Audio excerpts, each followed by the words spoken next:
no landing gear underneath it, nothing supporting it from above. To see something, travel across 12 miles of airspace in under a second and a half, make a couple of right angle turns, and not make a supersonic shockwave of any kind, no sonic boom, which I've personally witnessed on a number of occasions. I mean, it changes your whole perspective. There were some very good folks, like Secretary Forrestal, and others who wanted to bring the subject out, but in a way where there would be contact that would be peaceful between humans and these civilizations. But there were other people who saw the big gold mine of militarism and war profiteering and the psychological warfare value. Their mandate is to lie, deny, and deceive. There are people who've had experiences with the technology that were not able to handle it psychologically because it defies reality. And in this document, the CIA director, Walter Smith, says, "I am today transmitting to the National Security Council a proposal in which it is concluded that the problems connected with unidentified flying objects appear to have implications for psychological warfare, as well as for intelligence and operations." We have to take a step back from all the jargon and all the paranoia in Star Wars movies for just a minute and realize that it's very easy to set up a false flag operation.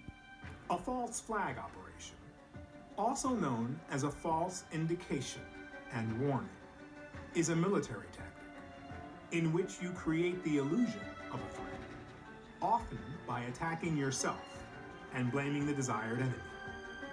It's proven extremely effective at uniting the public around a perceived threat. And this is actually a well-known concept in military intelligence circles.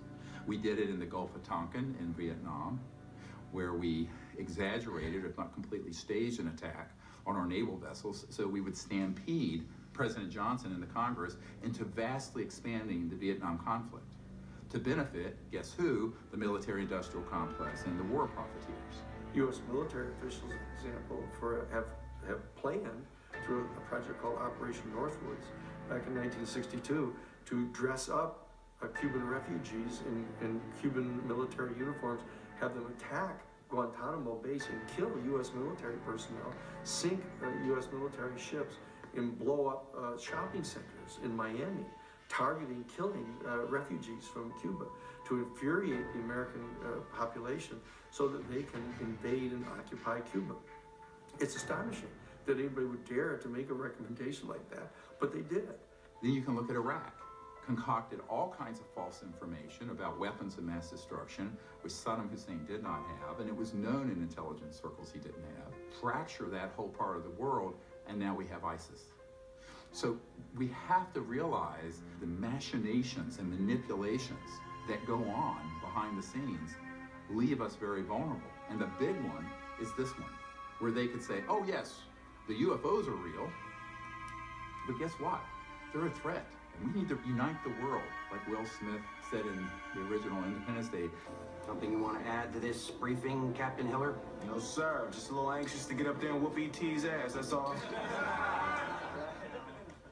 Efforts on the part of a certain element within the kind of ruling structures of our planet to try to utilize the discovery of extraterrestrial intelligence as an ultimate threat, the ultimate other bad guys, to justify the national security state dream of locking down and putting under complete control of an authoritarian ruling class the control of the planet and the resources. The nations of the world will have to unite, for the next war will be an interplanetary war. The nations of the Earth must someday make a common front against attack by people from other planets. General Douglas MacArthur. Can you realize that you and I, that all of us, have actually begun the exploration of another world? We have taken the first historic step into our solar system. I am Wernher von Braun.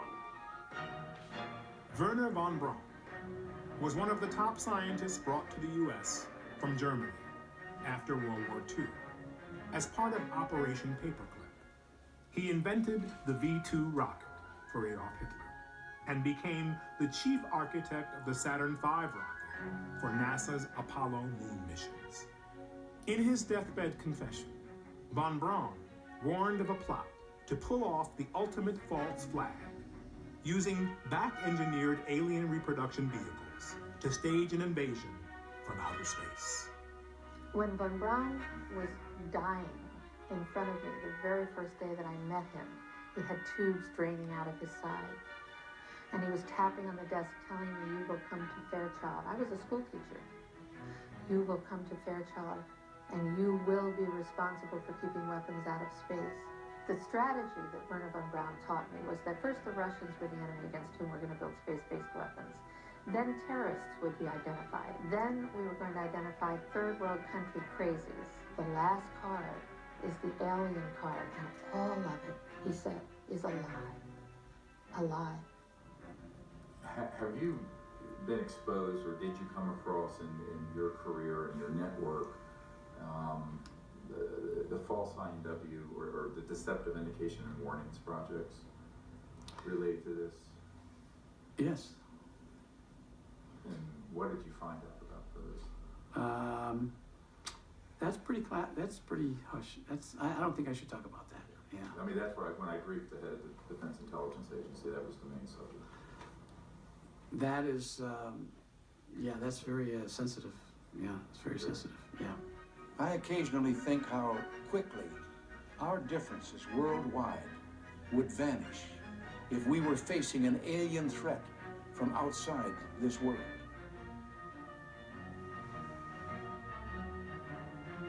Well, the only problem with that is that if you look at the technologies that permit for interplanetary and interstellar travel, it's 1,000 times more developed than a hydrogen bomb, which, if we were to have a massive exchange of nuclear weapons, would leave most of all life on Earth extinguished. Therefore, how could we possibly have armed conflict with another planetary system for more than a nanosecond and survive it? They know that we couldn't. But it's a way of manipulating the public through demagoguery of fear, jingoism, false nationalism, and creating a boogeyman out in space. Were you surprised when your daughter enlisted? Not at all. She's a born leader. I know I've been taking orders from her since she was 5 years old. So you don't worry about her? Of course I worry about her. I fought in the war in '96. I know what those things are capable of. But I know what my daughter is capable of. And I know this planet is safer because she's defending it.